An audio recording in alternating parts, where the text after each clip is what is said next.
So on June 2nd, 2023, Street Fighter 6 came out, and I looked at the art and saw it and saw they had a single player mode and was really excited because I wanted to get into fighting games, but I felt like they never had a good onboarding process. And two main factors pulled me in to starting the game on Street Fighter 6. One was modern controls. When I heard they got rid of that hard input stuff, I was like, well, that makes it seem more accessible for me. So I want to get into it. And then when I heard they added a single player mode that had a full story and campaign, I was like, I don't expect the story to be great, but I assume it's an onboarding mechanic for bringing in players that want to get into it but just don't want to get their ass beat and feel some level of challenge while also getting to play a game and have fun. So at worst, I had this world tour mode, and at best, I would get into matchmaking and enjoy myself. Well, it's been 3 years since then, and I just hit master rank on my first ever character. I've never hit the top ranking on any game ever. Like, I know that once you get to master rank, there are separators, but when the game released, it was just master rank. There was no high master, legend, or all that.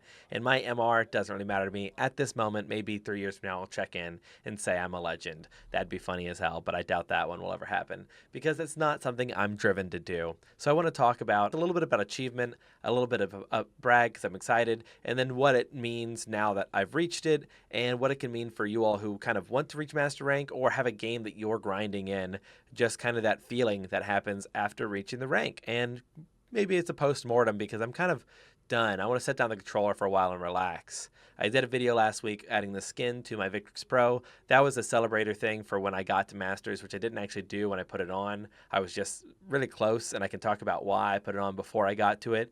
But let's chat about, just grinding in ranked games, right? So the first thing I want to talk about that I think is just the most fascinating is being someone that's never gotten to the higher level of competitive in any game. Street Fighter was a lot of fun because it was one-on-one, and it really came down to mostly me every time I lost. In League of Legends, I don't really take the ranks seriously because there's just so many factors, and the game is so widespread between if there's a player in your lobby that's smurfing versus if you're really good and you're playing with people that are lower level, can you carry a game? There's just too many things, and a lot of those factors I can't control. I can control only what I can. And in League of Legends, that's not everything. In Street Fighter, no one made me let go of block. I did it.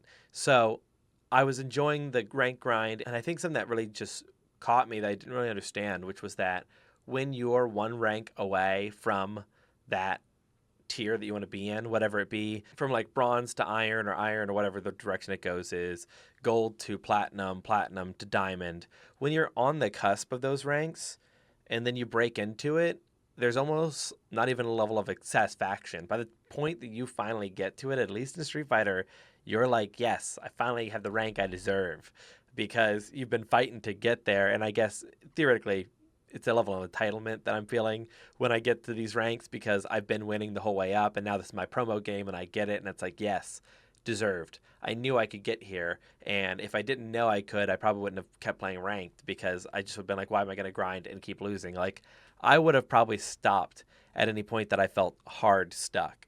At any moment that I kept getting back into ranked, it was after maybe playing a bunch of casuals with a friend or doing some offline gamings or going to local stuff and then learning some new tech that I get to bring back to the game. So then it's not like I'm just fighting the same people, not learning. Of course, you have your tilt days where you just kind of run it down 20 games and you 20, 30, 40, whatever, and you just don't win. And that's, going to happen to anyone. If you can keep the mental stack for yourself and your health happy, then maybe you won't do that. But in a ranked game, I just found that it was crazy that I thought when I reached master rank, I'd look back and be able to beat anyone with a lower rank. And come to find out that is just not true. Like ranking, and I'm going to say this with a grain of salt and a big pinch of it if it's something that you care about, ranking doesn't matter. You don't have to get ranked in order to do anything in that game or to be any skill level on any character. Ranking is just how you prove it to yourself if you wanted to know, if you could, not even if you are. It's a could thing because at some point I think I've reached master rank in one character and my brain just said you could do that on all of them. Are you willing to? And the answer is no. I mean, I'll probably pick another character and try to get to master for fun because for me, the grind is not how good can I become at Street Fighter. It's how many characters can I be master level at and have the sticker to prove it. It's more an achievement diary than it is a skill grind till a forever thing. As long as I can keep up with my good friend Zach, then I'm fine. So my second point is that if you're trying to get into a fighting game and you have this sort of rank thing, I do think it's better to have some sort of duo, some sort of support, somebody who's starting from where you're starting and wants to grow like you want to grow, to challenge you, to question you, to play against, to play with, to do everything you can together so it makes it easier in the long run. Without Zach, I don't think I would have gotten to Master. He got to Master before me, and I think that was the only reason I was willing to sit down and grind, because I was at Diamond 1 and he went from Diamond 3. I knew he was a little bit ahead of me, but I was like, Diamond 1 to 3, like I thought that mental. He's not like, you're in Diamond, you're a Diamond. You can lose to a 1 as easy as you can lose to a 5. But like, we're both beat by Masters. Well, we were recently beating Master players in like just online cabinets, whether they're having a good day or not. I don't know what MR these Masters were, but there's a special scaling when you get up to master rank that levels you out on your own against other people, so you're not on like the same grading scale as bronze to so on. So he got there before me, and he did it by getting a 10 win streak, which we learned that exists. That you get a big like bonus payout if you get to a 10 win streak in any rank. So he got that and got into there in like 13 games. So he won 13 games in a row, which is impressive. He got that, won out, and capped out. And so I thought maybe it's worth doing it because I'm Diamond 1 and I can beat him, who's now a master rank player, and I can push past all that grind to get to it. And I was not so lucky. Every time I got to an 8 or 9 win streak, I would throw it and lose it. I got there, I think, 5 times where I had a streak where I would get to about 8, and then I had 2 times where I was at the promo game. No, I only had 1 time I was at the promo game for the 11th win or 10th win to get that big payout to go to Master. So that would have been sweet. I would have preferred that 10 times over than the grind I had to do, because that one made me tilt. And when I got done, I looked back and realized that the people I was playing, I'm not any better than them. I may have been to those few that I beat, but my win rate was solid enough across the board.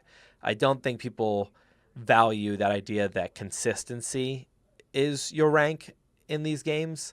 If someone says they're master, I assume 1 or 2 things: they've played for a long time and they're just good enough to hit that win streak and bounce in, or they had to do the grind and just keep losing and keep winning, and it was really a win rate that pushed them into master.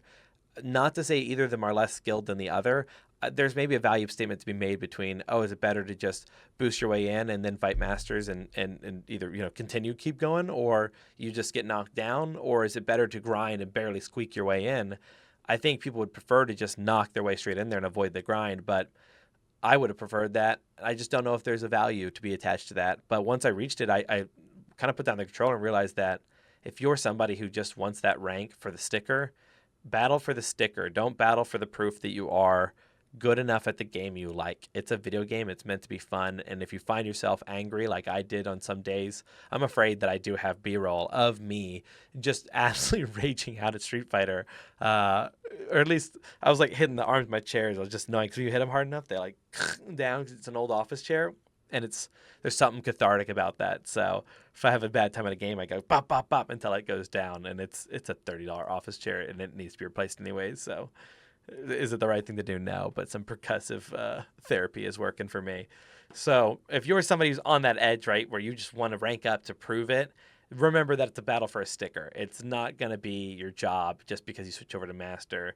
It's not something that you're going to be suddenly better than everyone in a rank lower than you.